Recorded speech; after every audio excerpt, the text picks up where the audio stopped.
Hey guys, Urban Combat Survivor here. This video is a follow-up slash video response. Um, Shall Not Be Infringed did a great video response to the video I put up yesterday called "What Exactly Will the Rule of Law Be?" Also, on that same vein, I came across a video by Iraq veteran 8888. I'll put a link to both of them down there in the description of this video.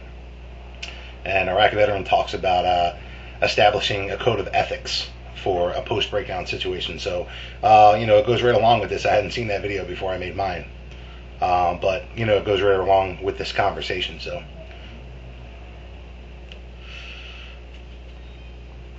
first, Mike, you made a lot of great points. And, you ran right down a lot of the lines that my head runs down.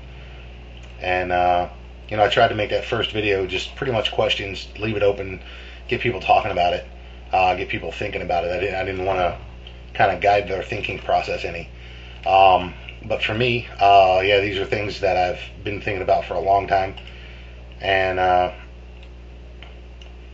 the answer, you came up with some great examples of what do you do, like that rule, never be more than arm's reach away from a weapon. I think that's just a common sense rule that, if people don't follow, then they're kind of knuckleheads on it.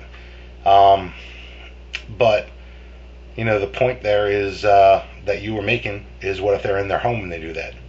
So what I've kind of done is I've categorized things into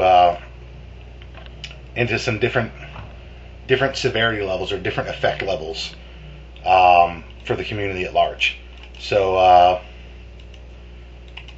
like I said, these are just ideas. This is nothing I've nailed down in my head. So that's the point of the discussion is that so we can all look at this shit and try to come up with answers that make sense to everybody.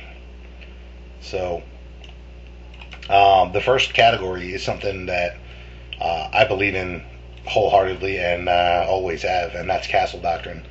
So whatever rules you make for your community, in my opinion, would basically have to stop at the front door of a person's house.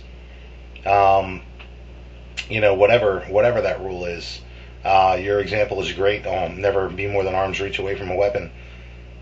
If they don't want to follow that rule inside their own home, that's up to them. That's their choice. Castle doctrine. A man's home is his castle, provided that, like in your example, it's their home. Now, these are refugees that have come in. I expect that there would have to be some system set up for them to basically earn a community status. And I don't know if you watched my safe zone videos, but basically they're going to have to earn their way layer by layer into the safe zones. They're going to have to start on the periphery and work their way in like a friggin' onion. So by the time they get to the point where they're assigned permanent quarters like that, in my opinion, it would be because they've showed their value and earned the trust of the community at large. The second category, these aren't necessarily the order I have them in my head. These are just the order that I'm answering Mike's video in. The second category for me is community defense and operation, and that's where it changes.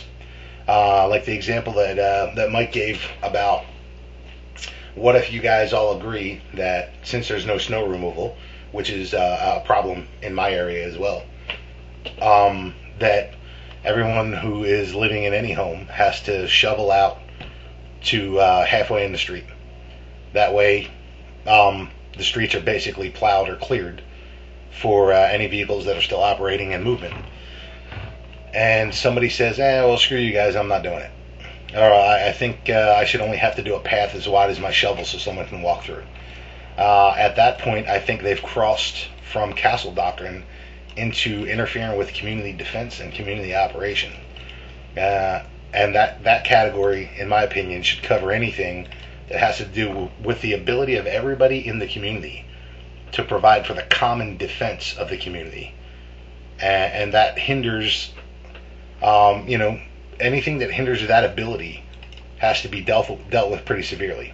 So in the situation where they're not keeping a pathway open come wintertime, where there's now an obstacle for our defense, where our guys might not be able to move, or they need to move too quickly because some knucklehead, chose some bone of contention over something stupid like that.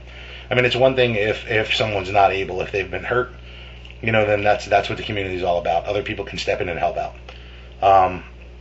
But if they're just being a bonehead about it, then if it's something that's only affecting them, that's fine. That's castle doctrine. But if it's something that starts affecting the ability of people to defend their community, that shit has to change quick. So the big question is, what do you do about it? And that's something I've banged my head off a wall against, just about every time I've ever thought about this topic. But I have been able to come to a couple of possible solutions for that. If that guy says, screw you, I'm not going to partake in your civil defense, I'm not going to partake in of your and your civil punishment. Neither one. I don't want any of it. That's all well and good, but that means you don't get any of the other benefits either. For instance, I was talking about setting up patrols, both external and internal. You're going to have to have patrols internally to keep the rule of law, keep order, and you're going to have patrols outside for interdiction purposes and for seeing what the hell is going on out there in the world, finding out what's what and where and how. So there's that. Well, if someone wants to play Timmy Tough Nuts and they're not going to be they're going to take their marbles and go home. They're not going to play in your reindeer games there. Well, then they don't get any of the benefits of that. One of the patrols, one of the organized situations I was talking about, and actually something I fleshed out a lot since you suggested it, was fire patrols. Gathering up all the firefighting capability that's in the safe zone and actually doing runs to pick up fire extinguishers from municipal buildings and closed factories and that kind of shit. In my opinion, you pick that stuff up, and if that guy's house starts burning, well, he doesn't get the benefit of if he doesn't want to play by the community's rules, he doesn't get the benefits of being in that community. He's not welcome at any marketplace you've set up. If anybody breaks into his house, that's got nothing to do with us, buddy. That's you, right? You're not part of the community, so you're free run. That's kind of harsh. I know that's kind of harsh, but so is messing with the ability of our community to defend itself.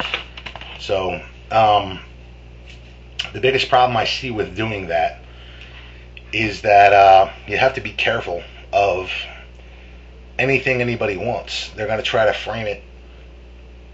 They're going to try to frame it in some way that's going to make it look like it's necessary for community defense. This is a scare tactic that politicians are already using. They've been using it forever.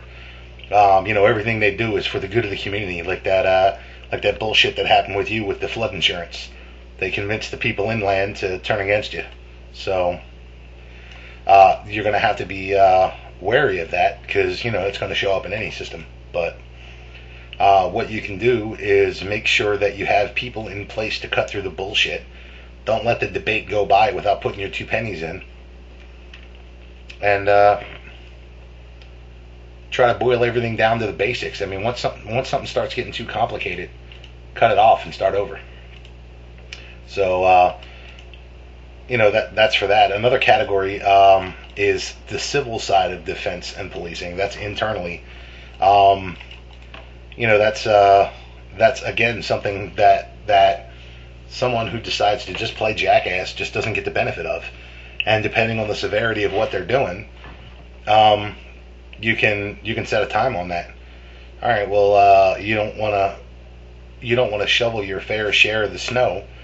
How badly does that really hinder our ability to defend for our defense patrols to maneuver?